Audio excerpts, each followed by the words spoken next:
Motives are crucial. That's what I realized after multiple researches for the podcast, for last meals, for just any segment ever when researching true crime. I will never ever describe a single true crime case as boring, right? Like, I will be deep in and be like, okay, you know, it might not be most detailed, but I'm still in it. Like, it might not have the why, the where, it might be unresolved. I'm still in there. With this case, after like an hour deep into research, I just had to like stop myself and be like, but why? Mate, why are we here? Why are you doing any of this? What is going on? You are triggering me and I don't understand why. So I hope today you help me understand why.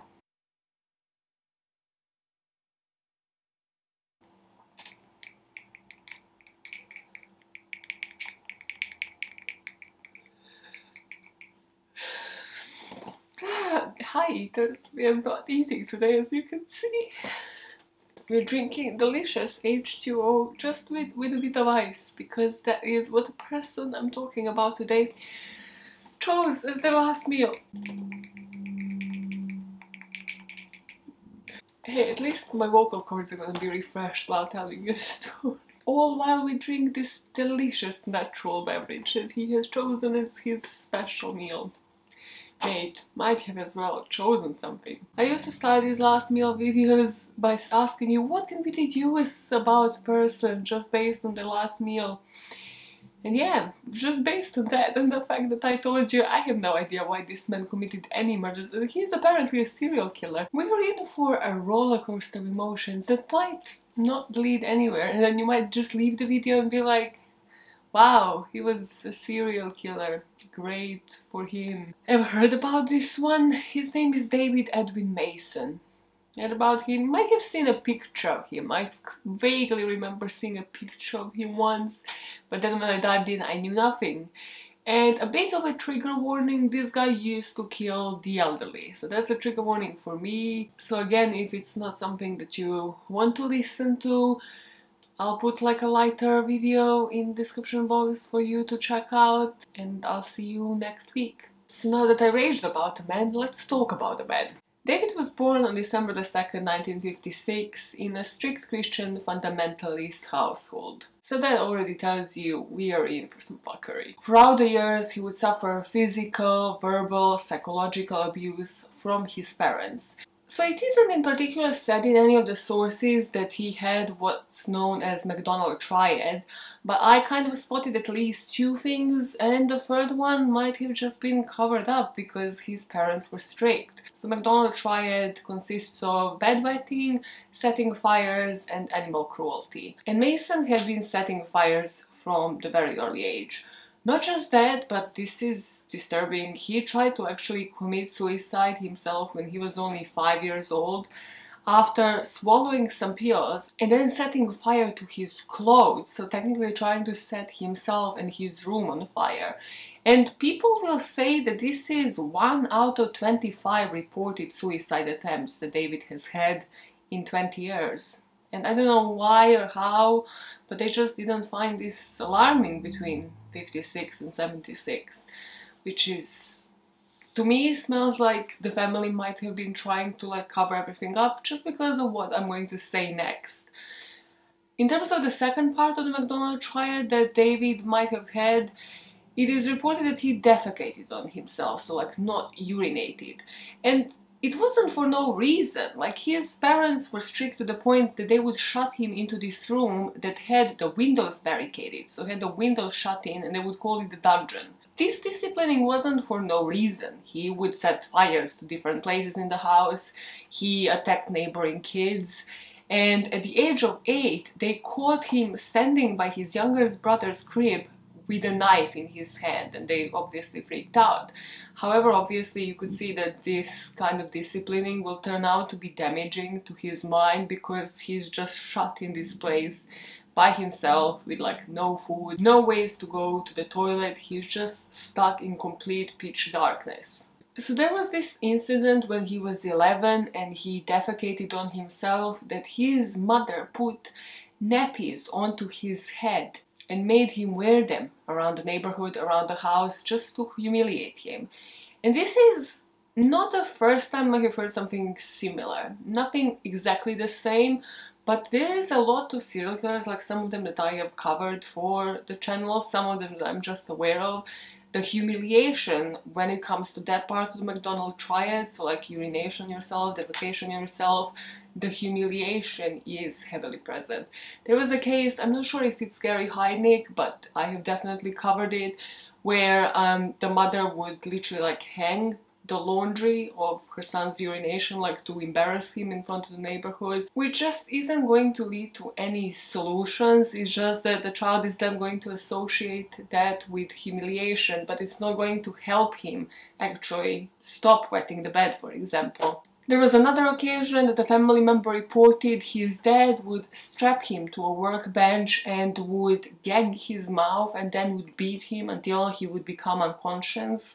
So it comes as no surprise that David developed some PTSD from very early age. So it will come as no surprise he started his life of crime early. At the age of 21 was his first known robbery. This is when he robbed his neighborhood store and then tried stabbing this clerk with an ice pick and then threatened her that he is going to kill her and her family if she was to report him to the police. Luckily, this woman was actually found and she did press charges. She recognized the guy because it is a small neighborhood, and he has been convicted for this and has spent 36 months in prison. So after getting out of prison, he didn't really know what to do with himself, like he was quite lost, but was also charming, like nice to talk to in terms of neighbors, like they didn't see any red flags. So like these elderly neighbors would kind of employ him for odd jobs here and there, you know, help out with the garden, help fix something if it got broken around the house, and he would abuse their trust. One such lady was 73-year-old Joan Pickard. She would let David into the house, you know, he would help her out with like gardening, with cleaning, so she would let him in, obviously, take a glass of water, take anything. What if that's why he chose a refreshment as his last meal, as one last FU, like, wow, these people let me in to take a refreshment, I took advantage of them. I think that's more violent, that's more like what you think with your fucked up mind. I genuinely think he just had no imagination, he was playing cool. And of course, after helping her out with gardening, with cleaning, like she would let him in to take a glass of water, take a refreshment, sit down, and then she would talk, chat with him randomly. She in particular would chat about topics like religion, but she did also mention that she had a hefty, nice coin collection. And as she would be chatting with him, she felt completely comfortable to the point that she even told him about her panic alarms because she was concerned, you know, she's the elderly, she was concerned with burglars. And has completely trusted Mason, so it was more of a talk of, you know, if you ever come and something was, God forbid, to happen, like these are the panic alarms in my house. But obviously David is going to use this to his advantage. So on March 6, 1980, David woke up and he kind of like, you know, checked his bank balance. Well, he wasn't really online back there, so he probably just checked his wallet, realized none of these elderly people really gave him jobs recently. He is really low on funds. And he remembers in the back of his mind, remember Joan? Remember her? She mentioned her coin collection. I'm just gonna go and rob her. But of course, David knew that he can't leave witnesses behind this time, because with the first robbery, that landed him in jail. So he takes a bus, goes to Joan's house, just knocks on the door, and then she obviously lets him in because she recognizes him. And this is when he attacks her again with an ice pick. Odd choice of weapon, if you ask me, because it's an ice pick, right? It will melt. But nonetheless sharp and deadly. So this at first started as a normal robbery. He told her he's going to rob her, but she didn't believe him. She was like, what are you on about? Like, you come here every now and then, like, what do you mean you're going to rob me? So he instructs her not to scream or run, but to convince her that he is actually going to rob her, he tells her he's a drug addict. So while he goes upstairs and tries to find his coin collection, She obviously tries to reach for a panic button. However, he catches her and he takes her from behind and chokes her until she fell unconscious. But this lady was not going down without a fight. She actually gets conscious while he's still like rummaging through the place, getting any money, getting any coins. And she's like, that's fine, just take everything, proceed, please proceed. So he gets relaxed and goes back at it, goes back to like take her coins and everything, and she tries to leg it. She tries to get out of there. At this point, he reaches out for her, he catches her again and now ties her wrists with electrical cord. And I really hope, like here, okay, cool, he's going to gather that coin collection and get lost and just get out of there. But of course, if he was to do that, she would be able to identify him. So after taking all of her coins, he went back to Picard and he tied ligature around her neck and strangled her. Picard's daughter will discover her body 2 days from then, and he kind of hid her behind a pantry, so like behind a closed door, trying to hide her from you if anybody was to like peek through the windows. But I don't think this might have been Joan when she tried to run. The clock radio that she had in the kitchen stopped at 12:29 p.m. That might have been a coincidence, but it might have been Joan literally trying to signal to people when this has happened. And later it will come to light that actually David, who wasn't the smartest person in the world, went immediately to the pawnbroker and sold all of her coins for $85. So there will be a receipt of this at 4:40 p.m. that day. But this is not going to be how they catch him, because David Edwin Mason is going to rob and kill a few more people. Actually, only 14 days after Joan's murder, he realized he's again low on cash, because his gains were only $85. It's so freaking painful just to even think about that. Just if he just had the mentality to even just go to Joan's house and while chatting with her, while helping her with works around the house, just confirm the value of those coins. Realize that there is no even reason to rob the woman. If that is your one and only motive, just don't rob the elderly then. So this evening, 14 days after killing Joan, he actually tried to rob Donald Guion. So he snuck into the garage while Donald was working outside and just had the garage open. But Donald realized that there was like a shadow behind him, so he shouted to his wife to call the police. And Guion was trying to swing the garbage lid at him and trying to distract him, and his wife actually, instead of going to call the police, kind of runs towards him, which was a good decision in this instance because David just decided to flee. During this robbery, however, he was wearing one of those nylon tights around his head, so they couldn't give a good description to the police, they couldn't really describe his features, his face. So again, this will only come to light after he confesses years after in prison. His next murder might have had more of a motive than just monetary, because 83-year-old Arthur Jennings was said later through the statements by David Edwin Mason to have sexually abused him ever since he was like a teenager and then onwards. And this was believable by the police for multiple reasons, because David actually gave them the details of where this guy abused him, and something that is also common, of course, the abuser didn't share his real name, so he was only known to David as Nico. So on August 18th, 1980, David went into Arthur Jennings' house and he kind of just knocked Jennings open to like check out who it was, but because he was 83, David just pushed him inside, and because Jennings was walking with a cane, he fell onto the floor, and then David just jumped on top of him, started beating him, soon opted in to just strangle Arthur until he stopped breathing. And here he starts being sloppy and he's just not thinking straight at all. He steals $16, which is the only thing that he could find, but he also steals one of those military rings that Jennings had from World War I. So of course, you and I are thinking, as soon as he goes to the pawnbroker now, they're going to like ring the police or something, because he's clearly not in the military, he's clearly stolen something. Like, why would he suddenly have this military ring? But then again, he could probably explain it.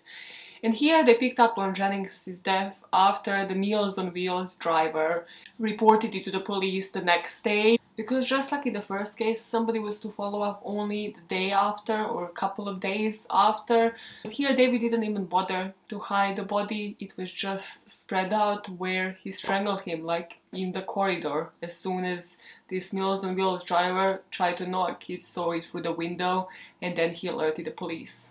And although the cause of death here was also asphyxiation, here they noticed that there was some rage. The police knew that this one was personal because Jennings had fractured spine, fractured bones, all different parts of the body, and there were visible bruises on his head, face, neck, just upper body. But yet again, he was lucky because nobody witnessed him in the neighborhood, nobody witnessed the crime. He got the timing correct here as well, because Jennings was only killed about an hour after that Meals on Wheels driver who would go and deliver him meals every single day has arrived to this house. So somehow, again, he had the luck on his side.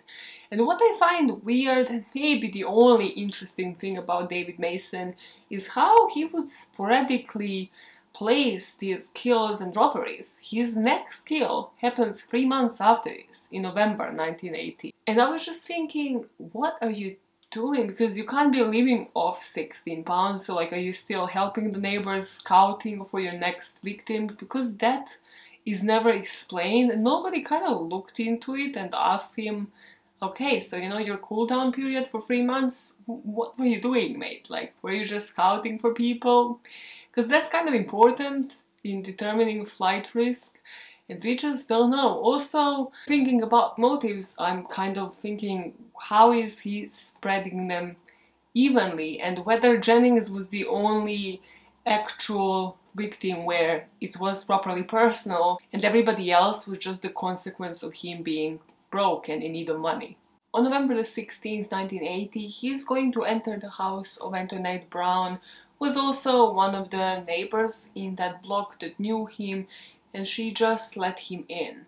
And although this is going to look similar in terms of how the robbery went down, like he first empowered the victim, he killed her and then tried to rob like her purse and any rings, any valuables, any jewelry that she had in the house. He's escalating in violence here. He came prepared because he came with a murder weapon, which was a wrench in this case, and Antoinette was severely bruised. She was beaten with this wrench and then strangled. Another thing with Antoinette, it just looked like it was more sexual in nature as well, because like her clothes were just pulled up and it seemed like her vaginal tissue has been bruised as well. However, here, like in other instances with David Edwin Mason, the police is a few steps behind, because it took about a couple of days for people to notice, hey, Antoinette hasn't been picking up the newspapers off her front porch. So one of her neighbors called her sister, who had a key to the apartment, and then Brown's sister actually went and discovered her body. And once the police started investigating, they found a neighbor who said like she thinks she witnessed a really young man, like in his 20s, leaving this person's flat around 4 p.m. So the police puts a set of pictures in front of her and she chooses 2 people. One of them was David Edwin Mason, and the other one was just like another person. So again, they have some leads now to go off on. However, it is a strong witness testimony nonetheless, but it's just that they still need certain evidence, they need his confession, and they need to track him down. And it's important to say here, David actually robbed a couple of places in between his kills. And he would always get away with it, or it just didn't look like the same MO, because certain robberies would end with kills and would seem to be personal and he would be going inside the houses, whereas these were like different jewelry stores, for example. And he would either get away, well, because they couldn't recognize him, it wasn't in his neighborhood, they have never seen the guy, or he would have like different masks, like different balaclavas and nylon over his face, or because he would threaten different jewelry stores and say the same thing that he did in the first robbery that he has done when he was 21, that if they report him to the police, he is going to track them down and kill them. I just reviewed some of the footage just to see if I sound as dead as I feel inside. Basically, I'm not drinking coffee this month. I don't know if you noticed it. I noticed it insanely. Like, what is today? 7th of March that I'm recording this. It's been 7 days I've been dying. I can fall asleep at any point of the day. I mean, I sleep really well, but during the day I just do not function. It's like 1 p.m. I should be functioning, but I am not. Thanks for listening to this. The deeply traumatic story. On December the 6th, 1980, Mason is again going to rob an elderly person, but this time there are going to be some witnesses downstairs, so nobody is going to see him, but people have heard a commotion. So Dorothy Lang, who was 72 at the time, lived in Fruitville Avenue on the 2nd floor in this apartment store building in Oakland. And the Santoses, her downstairs neighbors, have heard some commotion upstairs. It sounded like a loud breathing and like things were being dropped to the floor. So they go knock on her door, but there's no answer. So then they go downstairs back to their flat and kind of like reach out to her from the same point where they think she is standing or lying down upstairs, and they ask her, "Dorothy, are you okay?" And they hear a voice that they think was Dorothy's say yes, and then they hear footsteps going into the room upstairs and just the door being slammed. And after that they don't hear any commotion, so they think, okay, she has went to bed, let's chat with her in the morning. Maybe she was just grumpy, maybe she just didn't want to speak with anybody that evening. But the next morning, where they went upstairs to deliver her the papers, they see the door has been left ajar. So here he just doesn't care. Like, again, I don't know if he just thinks he's going to get caught or he's just getting careless, but literally everything on this scene screamed like it was the same guy. So they find Dorothy. Again, she's lying down and her shirt is pulled up, exposing her, and then again her pants are like pulled up, exposing her genitals as well. And there is the murder weapon next to her. There is that bloody wrench. Here we have similar kind of injuries, bruises to the face, different parts of the body. Again, vaginal tissue is damaged, but it seems like it's damaged from the bruises and not like sexual assault. She died by asphyxiation, and why I'm saying he is more and more desperate is just because how sad it is what he actually steals from these crime scenes. Here he stole her wedding band and her engagement ring. If that isn't the saddest steal ever, I just don't know what is. It's just as if it's not triggering enough that he is targeting elderly people. He's stealing the only like emotional connection that they have to like the husband that has passed away. It's just so grim. And this connection is only going to be made by me on this channel, okay? So do not quote me on this. This is not anything I have read in any sources. Personal opinion, for entertainment purposes only. Cool. Why I think he's murdering all of these women in this violent way with this exposure of like their breasts or their genitals is because I think he is killing his mom in his head. I couldn't find anything like were they in touch in any way, shape or form, like could he reach to his mom to enact this. And again, as I told you, this isn't something like he confessed to. This is just pure speculation, knowing what happened in his childhood, where his mother used to expose him and humiliate him. So I think like in his head, he's replicating that and projecting that on these elderly women. Again, don't quote me on this is just my thoughts, okay? 4 weeks after the murder of Dorothy Lang, so January 1981, the police patrol just notices this car speeding madly on the highway, so they're obviously trying to flag him, to tail him and to then like stop him to give him the ticket. But this car doesn't seem to be stopping. He is going into a speed chase with the police. And then the car driver proceeds to propel himself outside of the car and then run on foot while his car is speeding the opposite direction. So of course the police can't get off the highway, so they go and stop the car that has crashed, and they look inside the car for any clues into who this man might be. And what they know, they find his ticket for a repair on the car that is addressed to David Mason.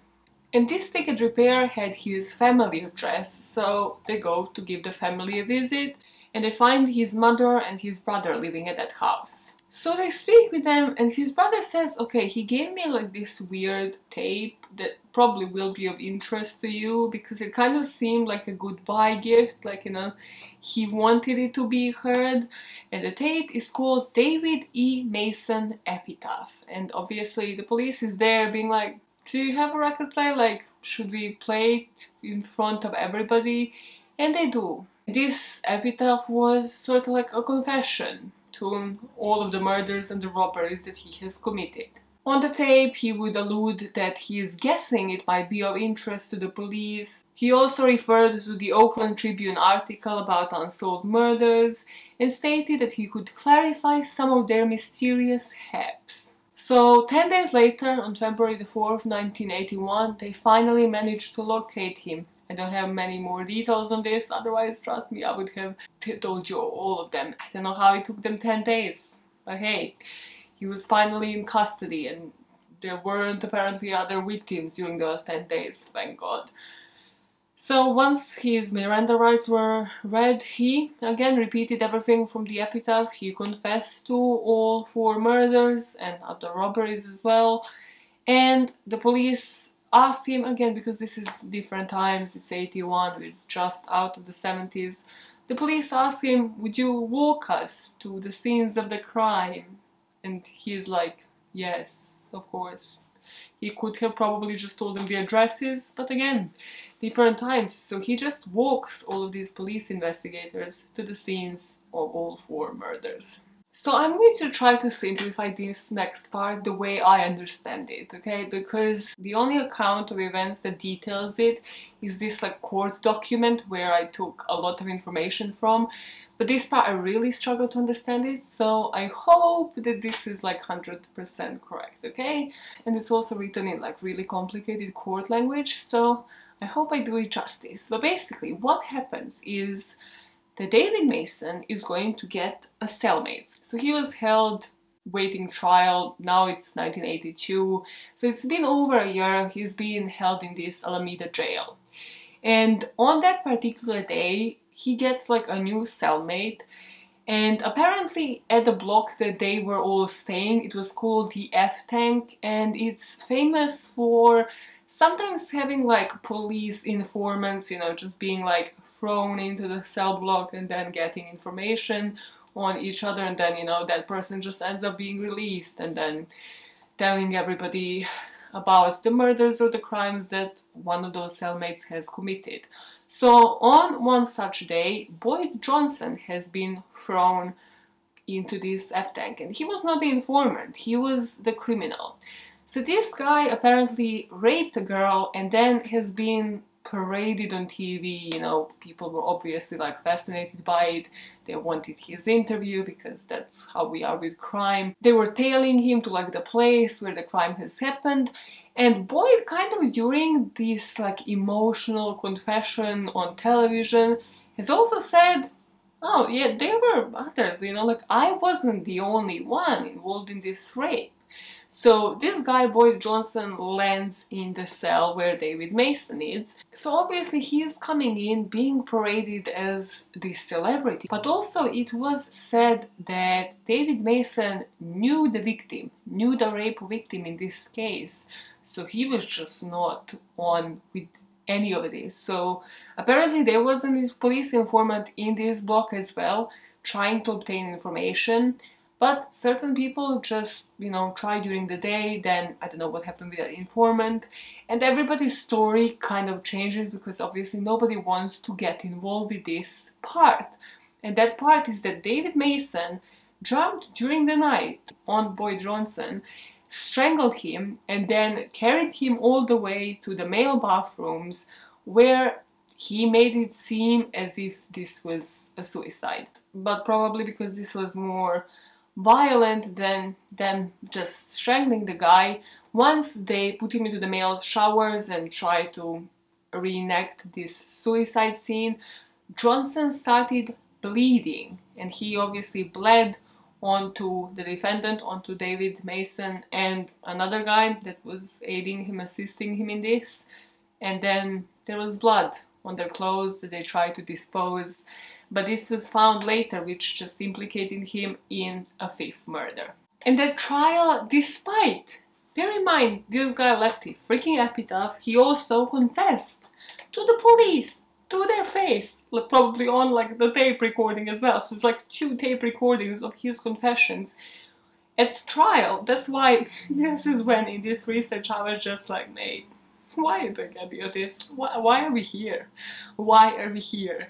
Because he decided he was going to turn into an alibi man, and he just provided alibis for all these murders, and he said he's not guilty on any of them. Yeah, for Jennings, because if you remember, that's the brutal one, the guy that apparently sexually assaulted him when he was a teenager. He said he was actually working at like this thrift shop at that time, and with his card, you know, one of those punch cards where you used to like punch in for a shift and then like punch out once you end your shift. Yeah, he said like, you know, the timestamps can confirm that he was there, but then his brother and like another friend of his who basically worked at the place said like he could kind of manipulate this, somebody else could have punched in for him, so that alibi went to shits. For the third victim, he lied that he was in a completely different part of the state, so he was just like miles and miles away, and this one he almost got away with because of like a wrong testimony, where the neighbor actually said that they were helping out this victim on the day that they weren't, like they mixed up the dates, which meant that Mason almost kind of got away with this alibi, but once this neighbor actually remembered, no, it was on this date, and that we have found his body like a few days after, then people realized, okay, this alibi just doesn't make any sense now because your dates don't match. Now at court, obviously everybody's like, okay, what about the last one? Did that just happen? We know it, we have witnessed it, like his blood is on your clothes. How are you going to justify that? Because you were definitely in that prison cell at that time. He said yes, of course, no, that's the only kill now, but he felt provoked because he knew Johnson and he knew the rape victim, and Johnson was bragging to everybody in the cell about this rape, and this was morally incorrect, so he had to intervene. So finally, on January 27th, 1984, the jury brought the guilty verdict and he was sentenced to die. He was actually to die in the gas chamber, which was the death penalty in San Quentin at the time.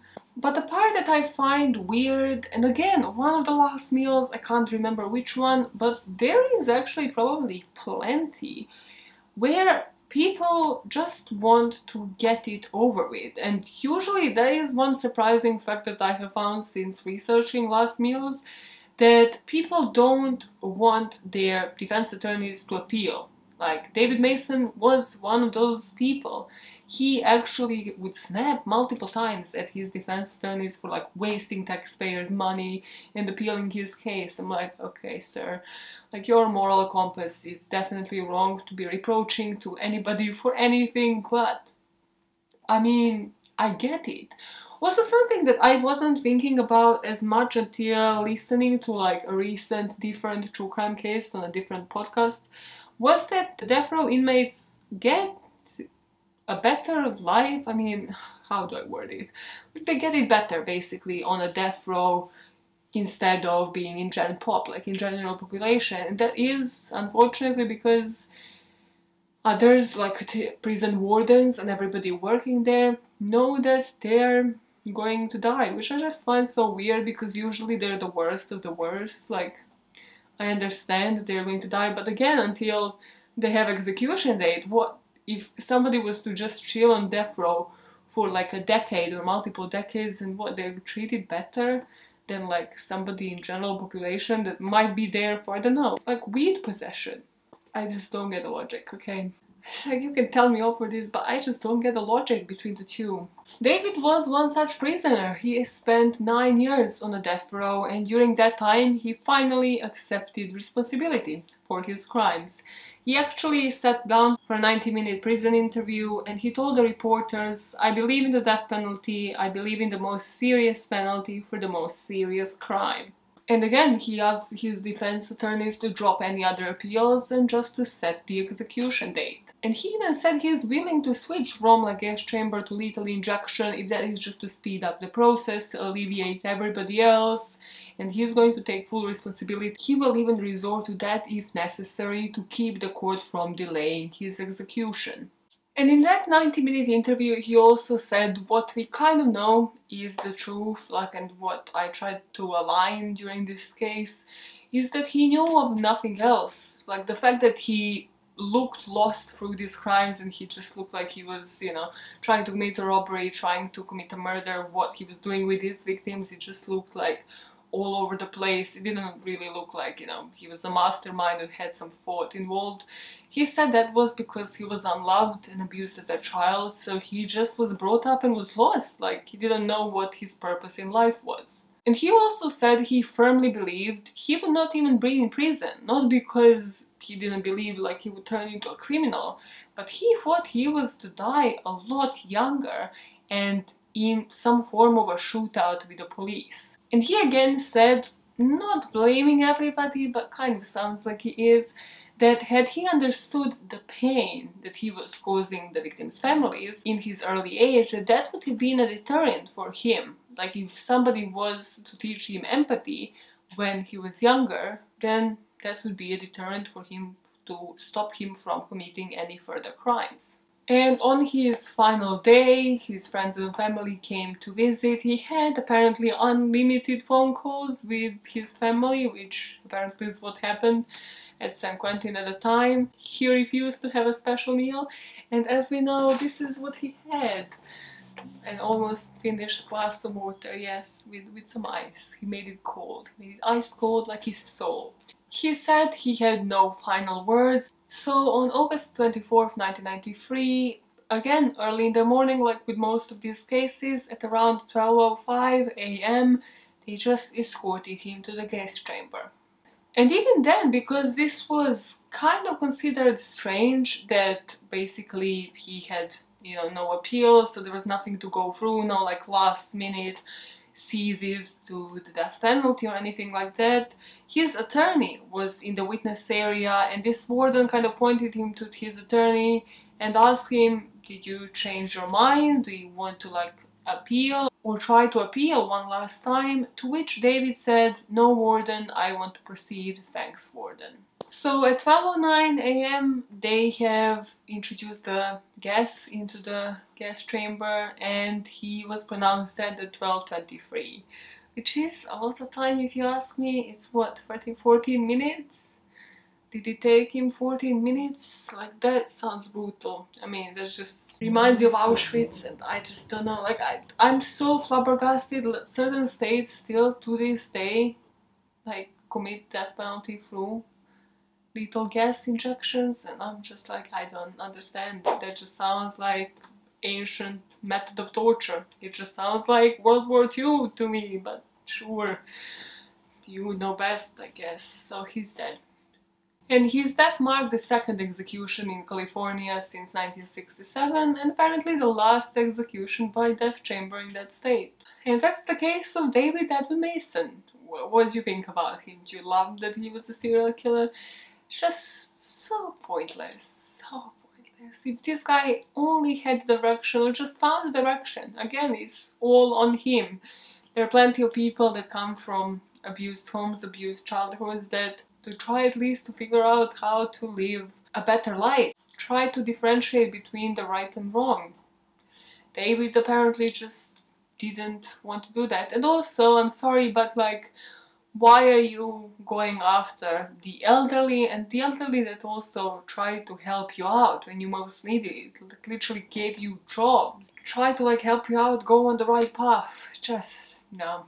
So here I really think like, yes, he was motivated to a certain degree by desperation, by money, but he could have also asked them. Like, I genuinely believe like those people would have either allowed him to like stay there or would have given him food or anything. He could have gone about it a completely different way, but he didn't. And because of that, what a bummer. Let me know in the comments, what do you think motivated him? Do you see the correlation that I saw between like the female victims and his mother?